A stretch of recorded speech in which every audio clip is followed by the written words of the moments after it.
This video has been brought to you by VTech. So Pete, I got a Facebook question from Elizabeth Bauers.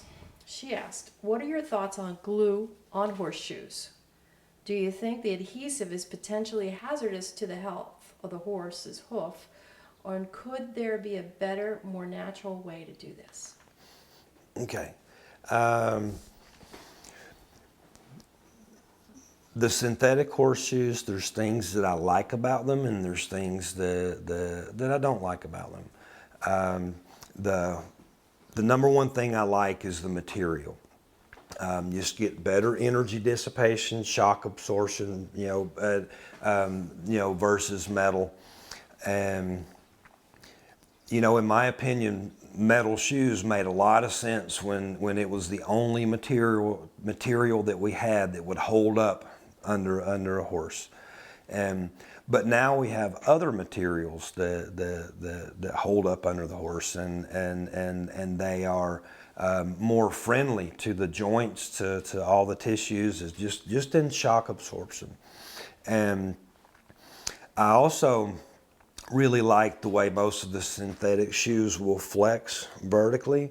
I think that's a very important thing. And again, it's maybe not so much important on very soft terrain, but any firm terrain, the foot's designed to twist and flex as the foot lands uneven.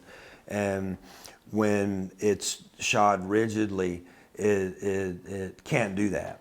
And so that means that the joints in the lower limb have to flex more and probably flex more suddenly. And I think that leads to a lot of collateral ligament injuries in horses and some other issues. For those two reasons, really, I really love to see how popular the synthetic shoes are getting, and you're starting to see them more and more and more in almost every sport, and then certainly from a rehab standpoint with your laminitic and navicular type horses. And so those things I really like.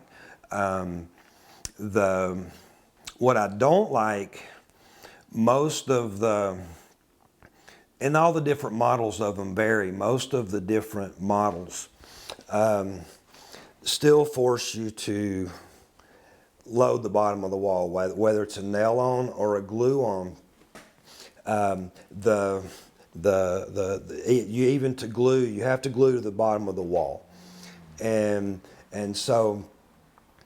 that can be maybe okay if you have perfect wall connection, but particularly me working rehab, horses don't come to me with perfect wall connection. They come, just flared or rotated, the wall's out here. And so to me, putting on a perimeter fit shoe, one that's relying on being attached to the bottom of the hoof wall, forces me to do a trim that makes fixing the problem impossible by loading already compromised lamina.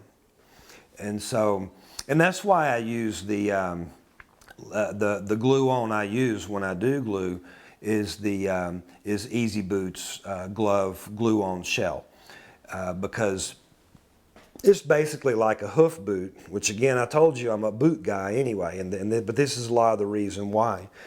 Since all the gluing is up on the side wall, if I have a hoof wall that's rotated away or just wholesale wall flare, I can unload areas of hoof wall and then still protect the sole with a cushy pad and the shoe, and get away with that, what people would call a more aggressive trim to the walls. It allows me to get away with that until I can grow in well-connected walls from the top. So that's why I use that shoe when I do.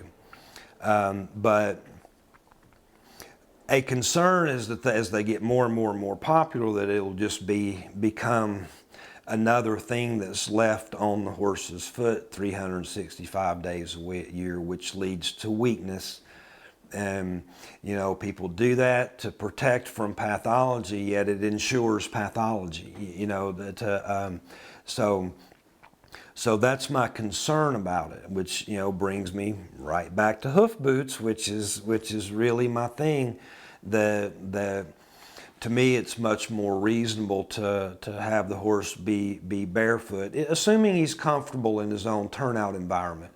To have him barefoot out there, and then have those boots available to put on. Like if you suddenly decide to take your horse out of your nice, soft, lush pasture and ride him on a gravel road for 3 days, that now we have that good protection that we can put on there and offer the horse. This one comes from Deborah Eversham, and her question is there corrective shoeing techniques that can assist to take the weight off the heel of the hoof while trimming long toe, preferably to help realign and shorten the tendons and joint to assist intermediate conformation? If I understand the question, I think that she's asking if you can relieve weight on the heels when a horse is long toe, low heeled, in which case the heel tubules will be crushing and being bent forward. And if you carry a weight on those heels, then it just continues to crush the weight forward. If that's not the question, I apologize, but I'm going to answer that question. Yes. Okay. Generally, what I'll do is, of course, as far as the long toe goes, you have to look at it as why it's long. I kind of don't like long toe as a terminology. I like, because some people see a long toe and they wrongly think that that means they need to take material vertically. Okay, and so there's an epidemic of sole thinning on this specific hoof type.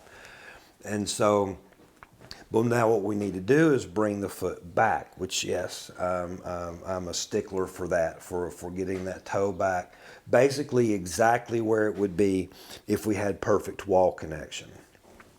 As far as the heels go, I like to, if you think about the structure of the foot, the hoof wall is hanging on, back there is hanging on the side of the lateral cartilages.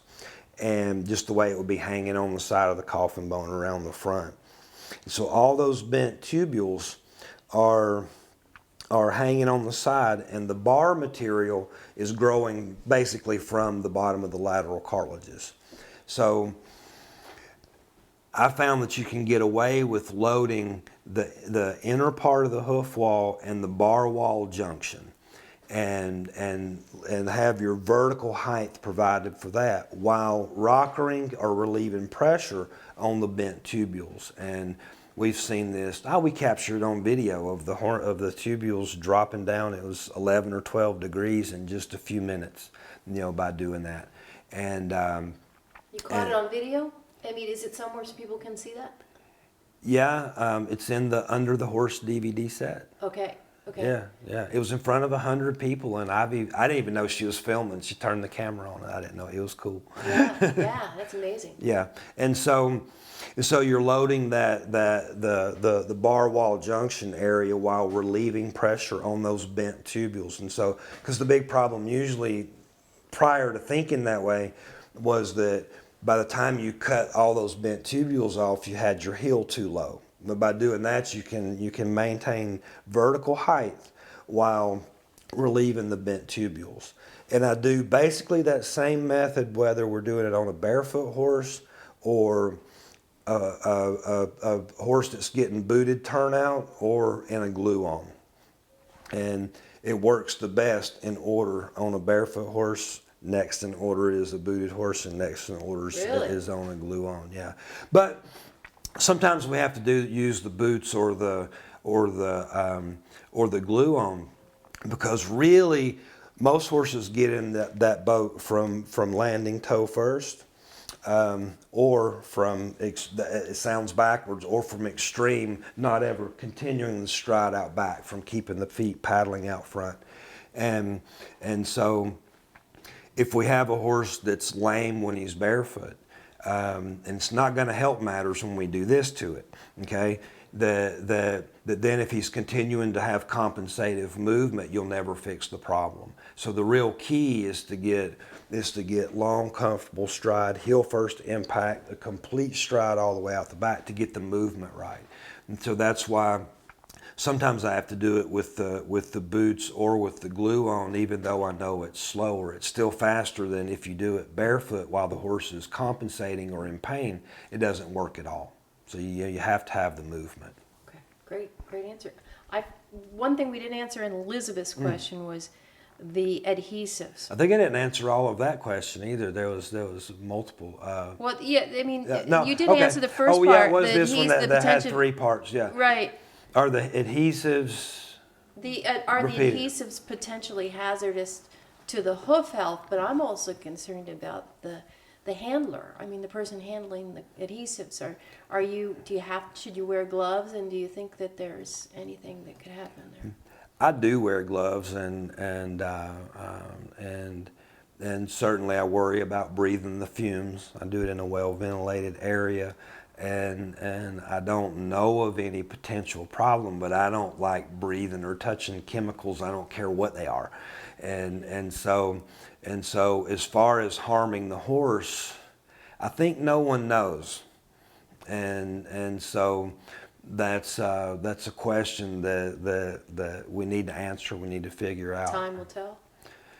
I think we shouldn't leave it to that. There needs to be research in that area to see if any of these are carcinogens or could cause any other kind of problems, but I just don't know. This video has been brought to you by VTech, solving hoof problems and restoring the natural form and function of the equine foot.